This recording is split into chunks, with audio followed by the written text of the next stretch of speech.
and now I can rest for 2 years.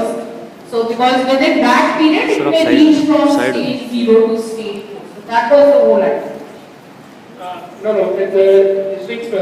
Normally what they say that if you don't have family history in first degree relative, mother, sister, daughter, Nani will be second degree, first degree.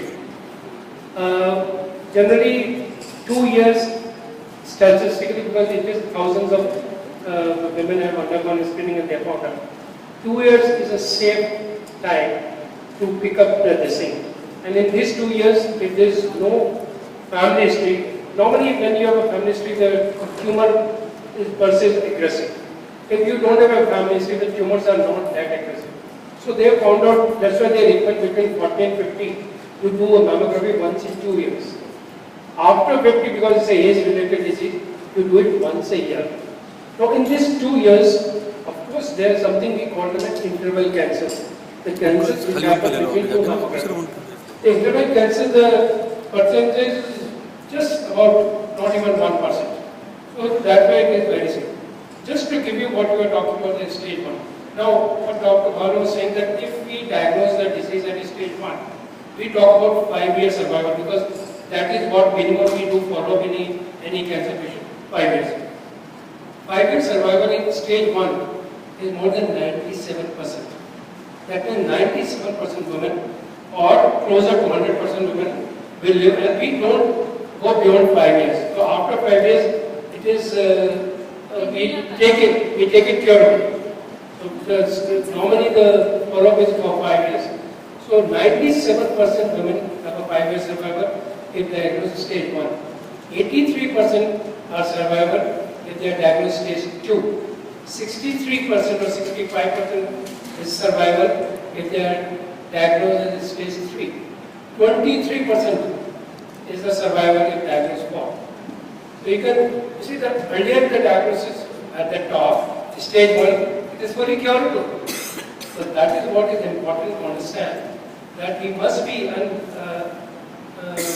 young ladies, I request you again, please educate your mothers and your because most of the time they are very reluctant, they always say, we have nothing, why should we go? If we go to Dr. something comes out, then what? They are all, fear of unknown is there, denial is there, they talk about radiation risk. Now let me share this radiation we talk about. You see, all of us are exposed to natural background radiation, which is prevalent in the atmosphere, which is equivalent to 4 mammography in a year, and which you are not even aware. From your birth till now, you have been exposed every year with 4 mammography equivalent radiation. Nothing has happened to you.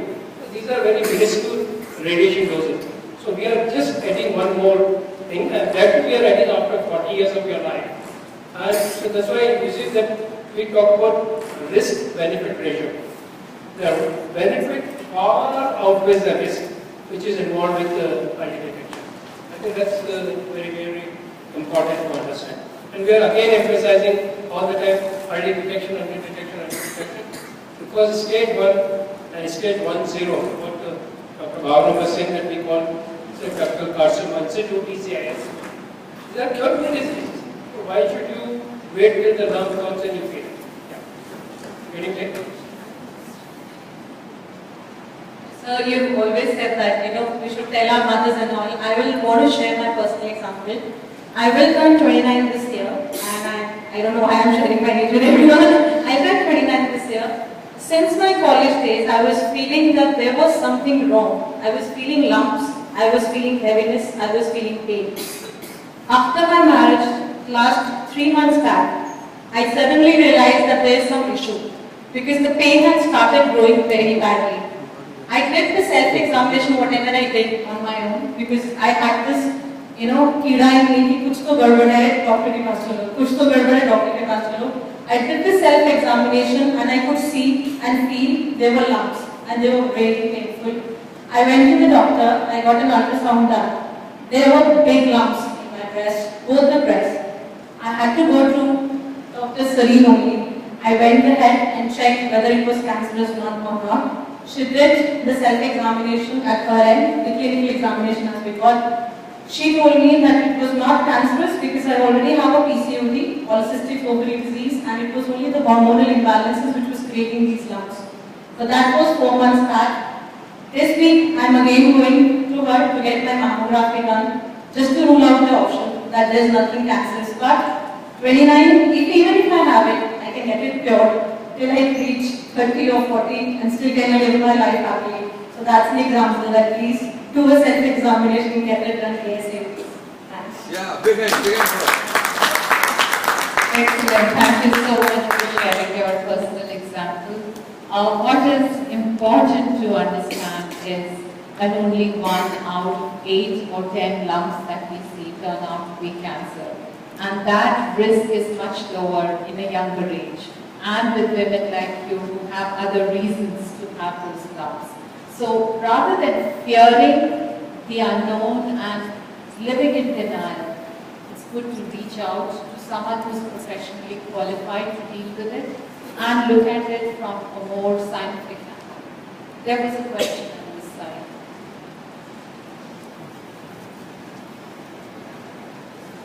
Thanks, Doctor. Thanks, Supinda, for sharing it. Doctor, I have 2 questions. One, how bad is chemotherapy? Because you do tend to lose your hair. So what technically is there in chemotherapy? Second, what's the drug session? So once a person got cancer, any kind of cancer, so what is the, is there any possibility that the person will get, in next few years or the future generation in the family might get it? So that's all. Just one. Thank you. The first question about what is chemotherapy. Chemotherapy is basically, these are drugs which are targeted to kill dividing cells. Because we know that cancer cells divide without stopping. Normal cells divide. Your hair cells grow, your nails grow, your skin grows, the cells in your stomach, in your intestine continuously grow. They shed, new cells come. But they grow in a manner and in a predefined fashion. A cancer cell typically grows uninterrupted and continues to grow. So chemotherapy drugs act against fast-growing cells, and most of the drugs that we use do not have an ability to distinguish between the normal cell and the cancer cell. And since they kill the cancer cells, but they also kill normal cells, and that is what causes these side effects. So when you talk about the hair loss, that's the reason the hair gets lost, because the hair cells are rapidly growing, the nails become dark and become very brittle. But once the chemotherapy is completed, the hair starts growing back, the nails and the skin changes start reversing. So think all of these side effects are reversible. The intent with which it is given is to kill those cancer cells and to get them out of the system. What was your second question? About if a person has had a cancer once, what is the risk that they would have a cancer again? Now that depends upon different kinds of cancers, and when a person is taking treatment for a specific cancer in a specific stage, they are explained what is the risk of the cancer coming back after the treatment and what is the risk of the second malignancy developing. Because these drugs themselves also increase the risk of the second malignancy. But that risk is much, much smaller as compared to the positive effects that it would have on that specific cancer which is developing. So this is a question which can be answered very specifically. The third part of your question was, will other family members develop a cancer? Now most cancers are not hereditary. Most cancers occur out of spontaneous genetic changes in the cell. A lot of those are lifestyle related, a lot of those are related to specific carcinogens, and a lot of those cancers we do not know much about. However, there are specific, only very certain specific hereditary cancers. So those are, apart from those cancers, most others in the families would not increase the risk of someone else in the family developing cancer. And it's also important to know that these are non-communicable. So if one, and we face that question many times amongst patients who are undergoing chemotherapy.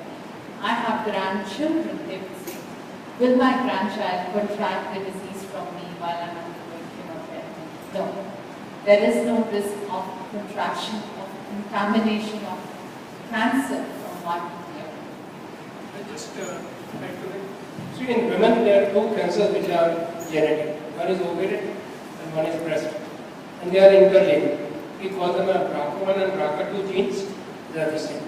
So I think it becomes very imperative for this kind of a people, those who have families to either mother, sister, daughter, cancer, either ovarian cancer, breast cancer, they must subject themselves to routine screening. See, I'm sure you must be following the Angelina Jolie. And Angelina Jolie's story is very courageous on her part. That she came positive for BRCA. Is it because her mother? Yeah. So since she had a BRCA disease, she didn't want to take chances, and she went for a bilateral mastectomy. And I think this is probably a too drastic a thing. But other thing, what we can really do is that subject ourselves to the rigorous screening. You know, in the form of mammography, ultrasound for uterus and ovaries on a regular basis, so that if God forbid something is developing, we pick it up at the earliest stage and take care. I think this is a vulnerable group. We should be very careful. There is a family history of breast and ovarian cancer among the women.